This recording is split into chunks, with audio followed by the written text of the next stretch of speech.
All right, so we're diving into a case today Yeah. that is really strange. Oh, really?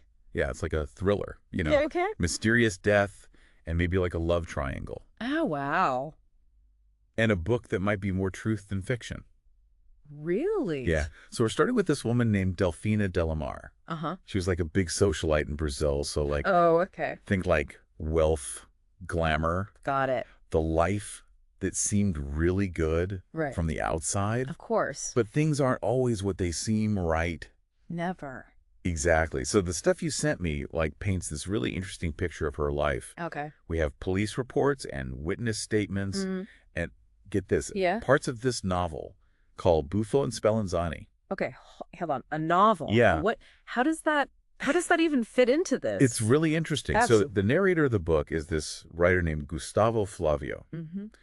And he says he had an affair with this married woman that he calls Madam X. And like everything he says about her, like her love for this author Moravia and her hate for Brazilian literature and her rich husband. Wow. It all like lines up perfectly with Delfina. So we're like dealing with a story based on reality. Right. This guy could be telling all kinds of secrets, but like making it look like fiction. Yeah, and that's like just the beginning. Oh. So then Delfina is found dead in her car. Oh my gosh. It looked like she shot herself. Oh, so open and shut case then. Well, not really. Really? The police found some weird things. Like what? Like the gun in her hand. Yeah. It wasn't the right kind of gun. What do you mean? For the bullet that killed her. Oh, wow. And her husband, Eugenio, he was like way too quick to say it was suicide. Like he just wanted to like brush it under the rug? Totally. That's suspicious. Yeah, like he didn't want anyone looking too closely. Right. So did the police think he did it? That's a good question. They kind of did, but they didn't have enough proof. Wow. So. And then don't forget about the writer, Gustavo. Right, yeah. Someone saw him. Oh, really? Near where Delfina died, right around when it happened. Hold on, wait. Yeah. The guy who wrote the book that like I know. seems to be about her life It's crazy. might also be connected to her death. Yeah. This is getting complicated. Oh, it gets even crazier. What? In the novel, Gustavo, like all of a sudden switches the story to himself and makes up this whole plan to fake his own death. What? Yeah, so he can get insurance money. Oh my God. I know. So they're both making up these big lies, one through suicide and the other through writing a book. Yeah. Is there a connection there? It's super interesting. Yeah. It's like they're both trying to run away from their real lives. It makes you think, huh? But we can't forget about the timing. Right. Him faking his death in the book. Yeah. It happens right after Delfina dies in real life. It's like he's mirroring what happened to her in his writing. Exactly. Whoa. And that's where things get really interesting. I bet. This case just keeps getting more and more twisted. I have a feeling this is just the beginning. You're totally right. There's so much more to this story. Oh, boy. We're just scratching the surface here. Can't wait to dig deeper. Okay, so we were talking about that crazy part in the book where Gustavo fakes his own death. Right. Like right after Delfina dies. It's just too weird. It's like he's writing out his fear of getting caught or something. Yeah, like he's putting his own worries into the story. Totally. And then get this. What now? This petty criminal named Agenor confesses to killing Delfina. Hold on, what? Yeah, out of nowhere. Why would he do that? That's what the cops thought too. Right. Turns out it was all made up. Really? Eugenie, don't pay him to say he did it. Delfina's husband? Yeah. Wow. So he was trying to frame some random guy. It's crazy, right? Makes you wonder why he'd even do that. Totally. It makes him look even more guilty. Right, like if he wasn't involved, why try so hard to hide it? Exactly. Remember how he was so quick to say it was suicide? Yeah, like he wanted to shut down the whole investigation right away. Just like he was trying to control the whole story from the very beginning. So do you think he actually killed her? It's possible for sure, but the cops never really figured it out. That's so annoying. I know, right? So many suspects, but no real answers. But here's the thing. Even though the police investigation went nowhere, the novel keeps mirroring what happened in real life. It's like Gustavo is giving us clues. Yeah, either on purpose or by accident. What happens next in the book? So Gustavo and his friends go to this remote mountain place called Refugio de Pico do Gavião. That sounds like a pretty fancy hideaway. It is, like, it's totally cut off from the world. Though he's running away. Yeah, both in the book and in real life. Huh. And that's where things get really dark. What do you mean? In the book, Gustavo introduces this new character, like this hermit who lives in a cave. Hermit? Huh. Sounds kind of cliche. I know, but just wait. Okay, I'm listening.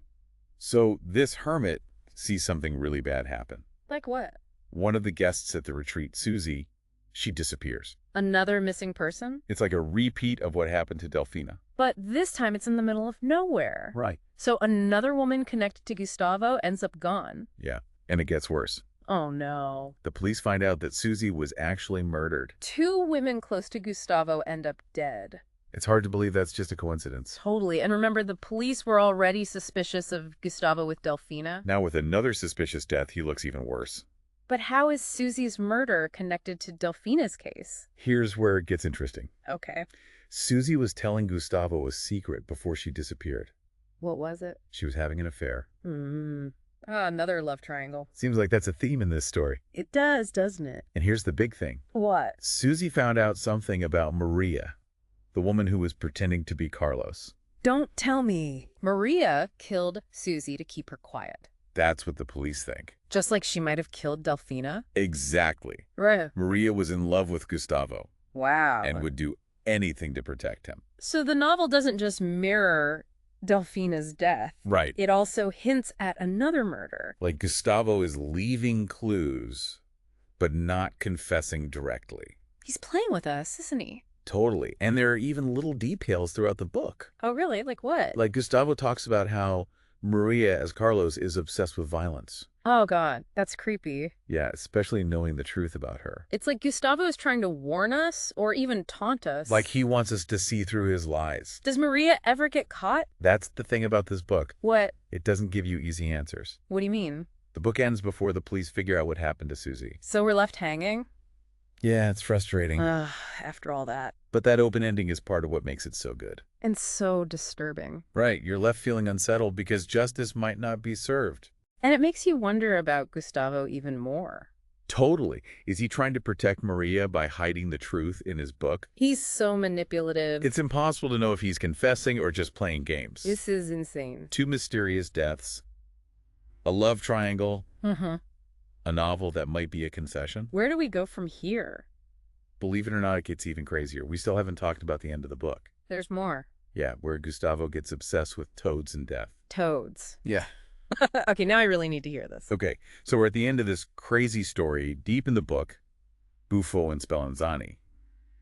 And things are not looking good for Gustavo. Yeah, he's a suspect in 2 murders now, and now there are toads involved. Oh, it's so strange. It all starts with Gustavo getting obsessed with these experiments in the book. Right, the ones with toads and death. This is where it's hard to tell what's real and what's made up. Like, is he really doing these things or just writing about them? Exactly. So in the book, Gustavo is writing a novel inside the novel. Whoa, a story within a story. Yeah, and it's called Bufo and Spallanzani, based on this real scientist, Lazzaro Spallanzani. Oh, I've never heard of him. He was known for doing some pretty messed up experiments on animals back in the 1700s. Messed up? How? Like cutting them open, removing limbs, stuff we would never do today. Oh, wow. That's pretty intense. Yeah, he was really pushing the limits of what we knew about like regeneration and how much pain animals could take. And this is what Gustavo is so interested in. Yeah, it's kind of morbid, right? Definitely, especially with everything else going on. But Gustavo is drawn to that dark side of human nature.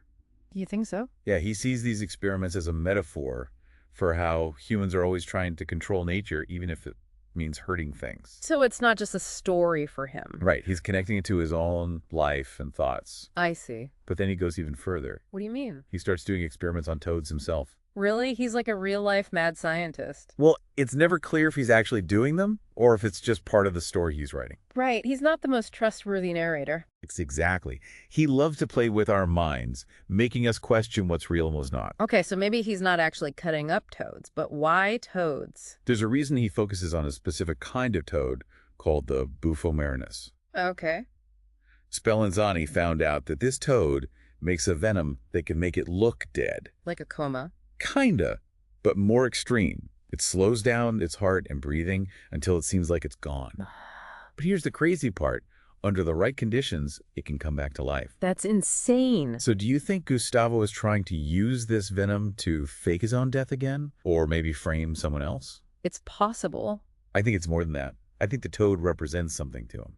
Like what? Transformation and the illusion of death. Like escaping the consequences of his actions. Exactly, like maybe he wants a second chance. Or a way to deal with his guilt. Yeah, even if he didn't actually kill Delphina and Susie, their deaths are still haunting him. This is so heavy, but I have to know, how does the book end? Well, the ending is just as messed up and confusing as the rest of the book. What is... Gustavo does this final experiment where he injects himself with a ton of the toad venom. Oh my God, is he trying to kill himself? That's what the book leaves us wondering. So you're saying we don't know if he dies? The novel ends with him slipping into that death-like state, but we never find out if he comes back or not. He just leaves us hanging like that? Yep. It's brilliant and frustrating at the same time.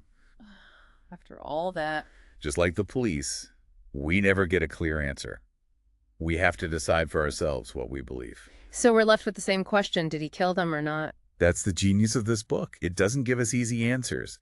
It makes us think about human nature, the power of stories, and what truth really means.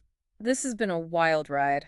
We started with one mystery and ended up in this maze of lies, obsession, and mind games. And that's what makes these deep dives so interesting, right? It's not just about getting answers, it's about the journey, the unknown, and realizing that sometimes the best stories are the ones that leave us with more questions. Yeah, it reminds us to always be curious, to dig deeper and look beyond the surface. Because as we saw with this book, sometimes the truth is hiding in plain sight, just waiting to be discovered.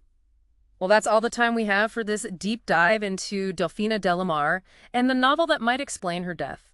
Thanks for coming along with us on this crazy journey. We'll see you next time for another deep dive into the unknown.